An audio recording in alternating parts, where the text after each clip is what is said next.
gunakan tangan kalian ini untuk apa selama masih hidup di dunia? Kalau kalian gunakan tangan kalian untuk mencuri barang-barang yang bukan milik kalian, itu akan berbicara dengan sendirinya. Mulut kalian nanti akan berbicara, itu susah rasanya. Begitu juga dengan kaki. Kalian gunakan untuk apa kaki kalian selama hidup di dunia?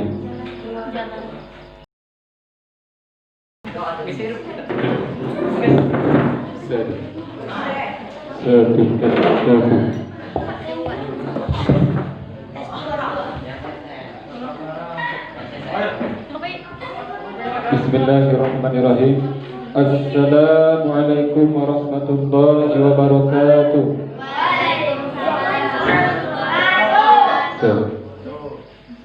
Assalamualaikum warahmatullahi wabarakatuh.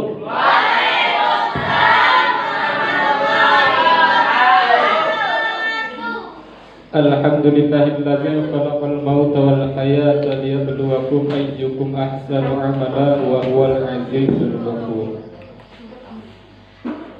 Allahumma shalli ala sayyidina Muhammad. Allahumma shalli ala sayyidina Muhammad. Qala Allah ta'ala bil Qur'anil Karim, a'udzu billahi minasy syaithanir rajim. Bismillahirrahmanirrahim.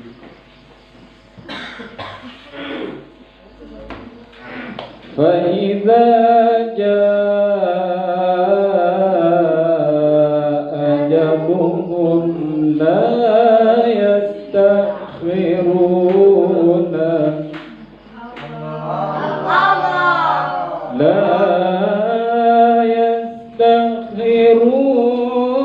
sa'atan wa la yastaqdimun.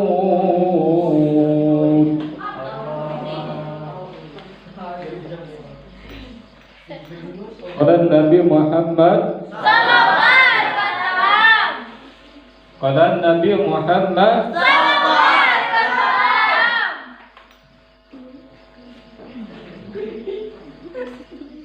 Setiap yang bernyawa pasti akan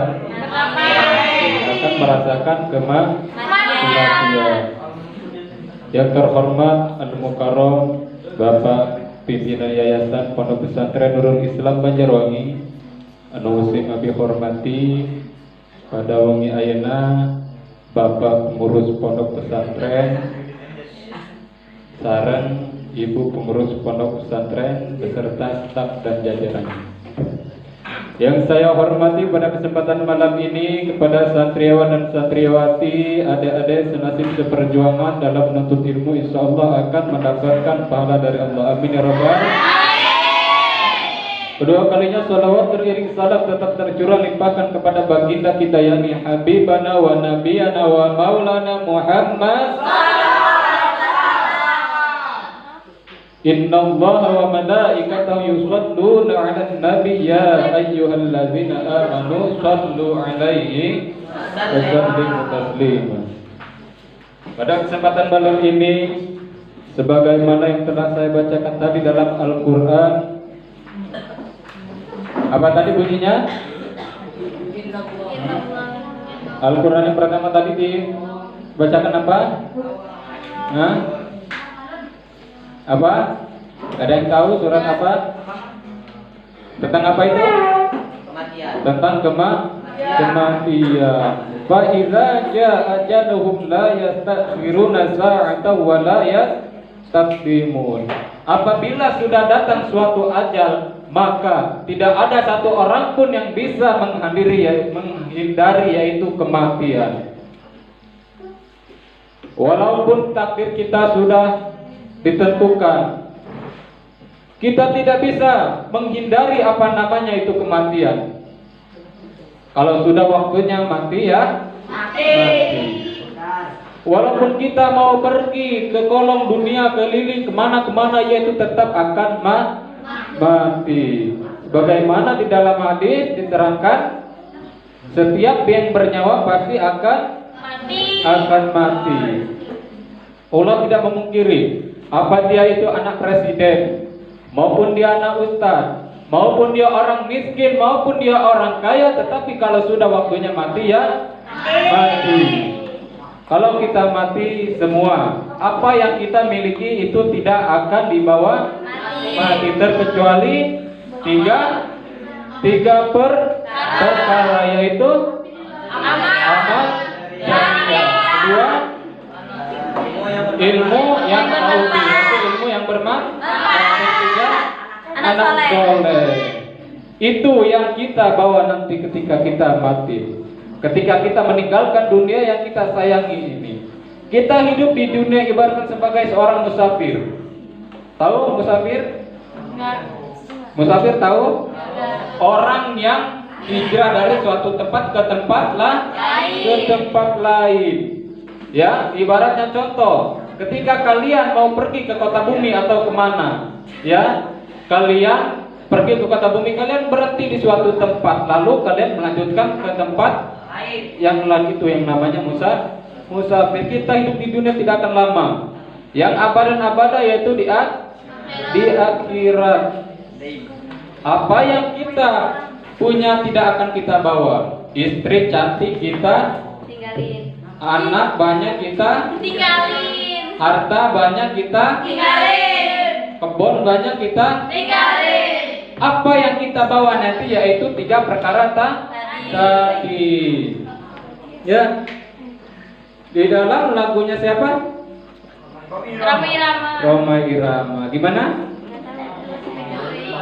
Badanku tak berharga saat ditinggal nyawa itu tercinta. Tak sudi lagi bersamanya, secepatnya jasad dipendam. Lagu Roma Irama memang enak didengarkan, tapi itu mengandung arti. Semua lagu yang dinyanyikan oleh Bang Haji Roma Irama itu mengandung arti. Ya. Badan yang berharga sesaat ditinggal nyawa, yang maksudnya itu semua apa yang kita miliki nanti tidak akan kita bawa. Dia baik istri yang cantik, istrinya banyak walaupun istrinya 4 banyak, ya, tidak akan dibawa nanti. Ya, maka dari itu kita mumpung masih diberikan kesempatan untuk hidup di dunia, perbanyaklah ibadah. Apa ibadah-ibadah yang telah diberikan oleh Allah, yang telah diperintahkan oleh Allah? Apa? Sholat. Karena suatu saat nanti kalau kita mati, ketika kita dalam kubur, cuma satu yang ditanya nanti, awwalu ma yuhasabu bil abdi yaumal qiyamah as-shalah. Itu yang pertama ketika kita ditanya nanti. Kalau kita selama hidup di dunia tidak pernah mengerjakan apa yang namanya sholat, tidak pernah merasakan apa yang namanya menuntut ilmu, apa nanti yang akan menjadi dasar dan patokan ketika di dalam kubur? Ya, kalau malaikat menanya nanti, man rabbuka, siapa nama Tuhanmu? Ketika malaikat menanya di dalam kubur, man rabbuka, siapakah Tuhanmu? Kalau dia tidak pernah sholat, kalau dia tidak tahu yang namanya sholat, kalau tidak tahu yang namanya mengaji, maka malaikat pun dengan senang hati akan menyiksanya. Ya, malaikat siapa yang menanya? Yang menanyakan di dalam kubur?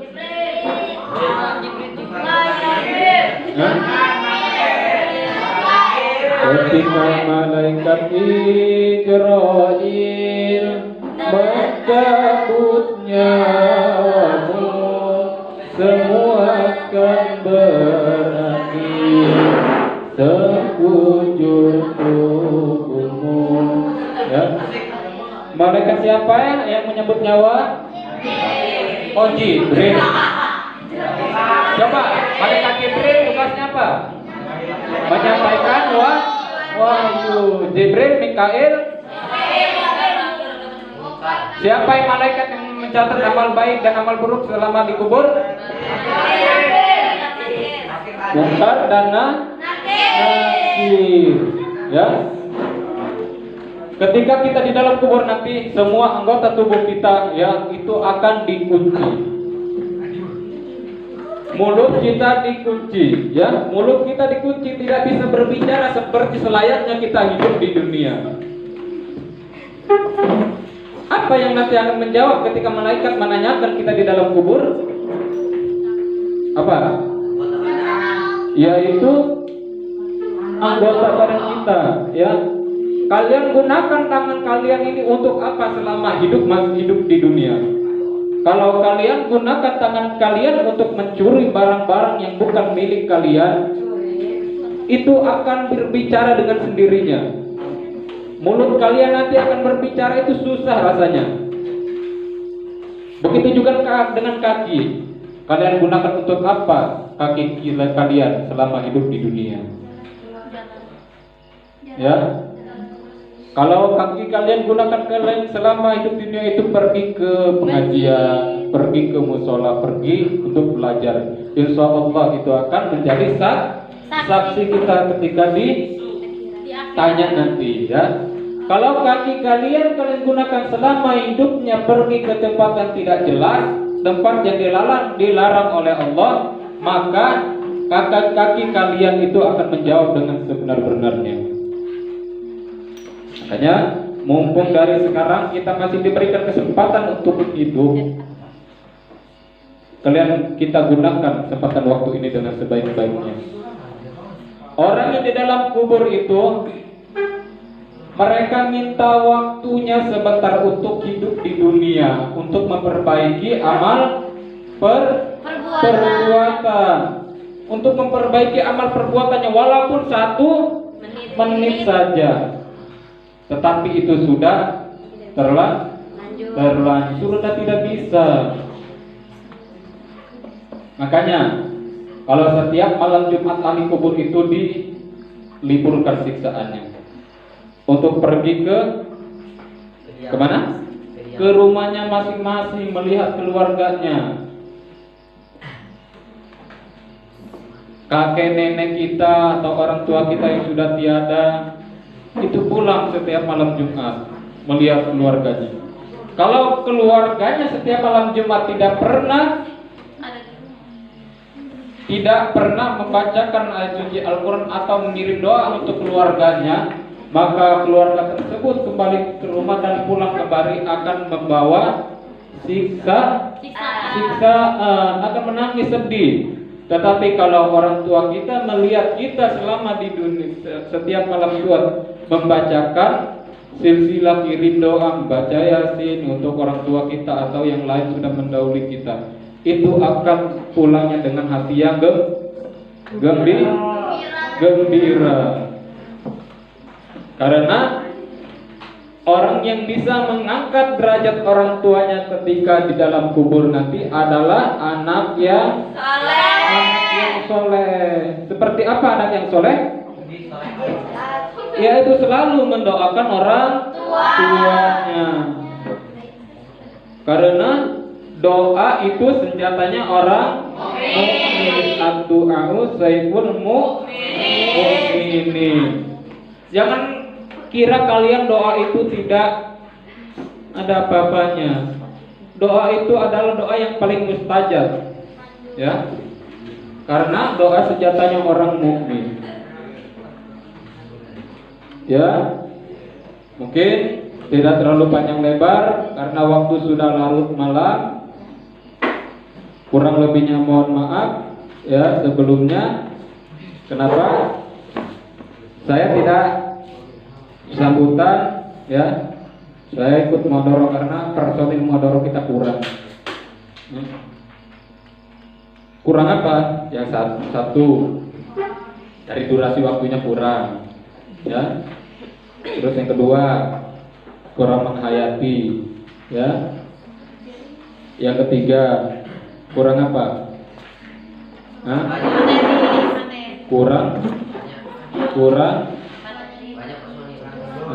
Kurang hafal. Modal itu harus apa, oke? Jangan bawa teks. Gunakan akal pemikiran kita. Ya. Oke, baiklah. Kalau untuk menghafal tidak apa-apa, ya, belajar. Tapi itu kedepannya jangan dibiasakan. Harus ada perubahan. Minggu pertama, oke, baiklah kita modalnya masih lihat teks. Minggu kedua kaku-kaku. Minggu ketiganya kita coba lagi. Makanya belajar berbicara, biar ketika kita berbicara di depan orang banyak tidak kaku. Jangan nanti berdiri di depan orang banyak kakinya getar-getar. Ya, kelihatan nanti orang yang tidak pernah berbicara di depan orang banyak. Kelihatan kalau orangnya kaku, dirinya ngomongnya kaku-kaku, ya. Oke, mungkin hanya itu, kurang lebihnya mohon maaf kepada Allah, mohon ampun. Wallahu muwaffiq ila aqwamit thoriq. Wassalamu alaikum warahmatullahi wabarakatuh.